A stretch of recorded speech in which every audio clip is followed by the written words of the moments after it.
కోట్లాది మంది హిందువుల మనోభావాలను దెబ్బతీస్తూ రాష్ట్ర ముఖ్యమంత్రి చంద్రబాబు నాయుడు చేసినటువంటి వ్యాఖ్యల పట్ల సుప్రీంకోర్టు కూడా నిన్న సీరియస్ అయింది. ఈ నేపథ్యంలోనే సుప్రీంకోర్టు ఏదైతే సిబిఐ అధికారుల చేత విచారణకు ఆదేశించిన నేపథ్యంలో ఇదే అంశానికి సంబంధించి మనతో మాట్లాడడానికి మాజీ మంత్రి పొంగనూరు ఎమ్మెల్యే పెద్దిరెడ్డి రామచంద్రారెడ్డి గారు మనకు అందుబాటులో ఉన్నారు. సార్, ఓవరాల్గా చూస్తూ ఉంటే ఒక దుష్ప్రచారం సుప్రీంకోర్టు ఇచ్చినటువంటి జడ్జిమెంట్ ద్వారా వాళ్ళకి చెంపపెట్టలాగా ఉంది. ఏమనిపిస్తుంది? ప్రపంచంలోనే హిందువులకు అతిపెద్ద దేవాలయము. మనకు క్రిస్టియన్స్కి ఏ విధంగా అక్కడ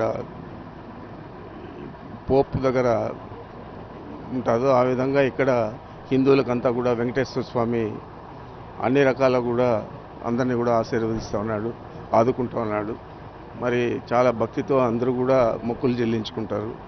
మరి ఆదాయం కూడా అదేవిధంగా చాలా ఎక్కువగా హిందువులందరూ కూడా శ్రద్ధగా అక్కడ మొక్కులు సమర్పించుకొని ఇచ్చే ఆదాయం కూడా ఎక్కువగా ఉంటుంది. మరి ఇలాంటి పరిస్థితుల్లో ఏది కూడా ఆలోచించకుండా ఒక పార్టీని దెబ్బతీయాలా.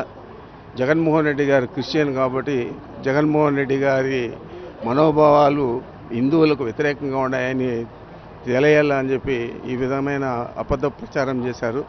దానికి భగవంతుడు ఒక చెంపపెట్టు కొట్టాడు సుప్రీంకోర్టు ద్వారా. సుప్రీంకోర్టు ఇచ్చిన జడ్జిమెంటు చాలా హర్షణీయం. ఈ 100 రోజుల పాలన పక్కదారి పట్టించాలనే ఉద్దేశంతోనే ఇలాంటి వ్యాఖ్యలు చేశారనే అనుమానాలు కూడా వస్తూ ఉన్నాయి సార్. ఏ విధంగా చూడాలి? దాంట్లో ఏం కూడా సందేహం లేదు. ఆయన ఏది కూడా చేయలేడు. సూపర్ 6 అనేది మర్చిపోవాల జనాలంతా కూడా. కేవలం పెన్షన్ల వరకే పరిమితమై పెన్షన్లు ఇచ్చేదానికి కూడా ఇబ్బంది పడే పరిస్థితుల్లో ఆయన పరిపాలన సాగుతూ ఉంది.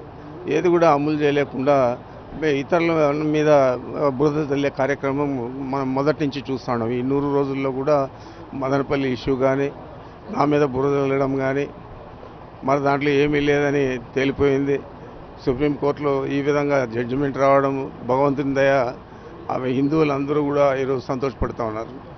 ఈరోజు పొంగనూరులో మీ నియోజకవర్గంలో ఒక చిన్నారి కిడ్నాప్ అయి హత్యకు గురైన దారుణ ఘటన చోటు చేసుకున్న పోలీసుల వైఫల్యం చెప్పుకోవచ్చు అది?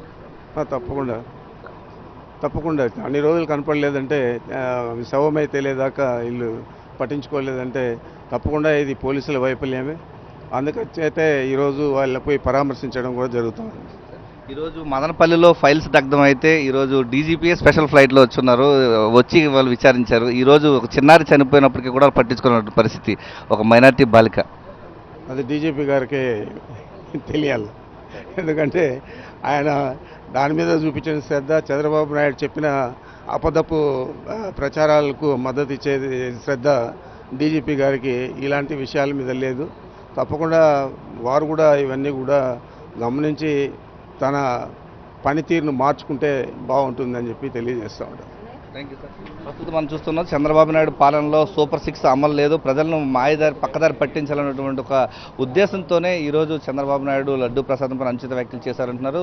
దేవదేవుడు ఆశీస్సులతోనే మళ్ళీ సుప్రీంకోర్టు ఈరోజు స్పెషల్ సిట్ వేయడం ద్వారా నిజాలు నిగ్గు తేలుస్తాయని చెప్పేసి పొంగనూరు ఎమ్మెల్యే పెద్దిరెడ్డి రామచంద్రరెడ్డి గారు చెప్తున్నారు.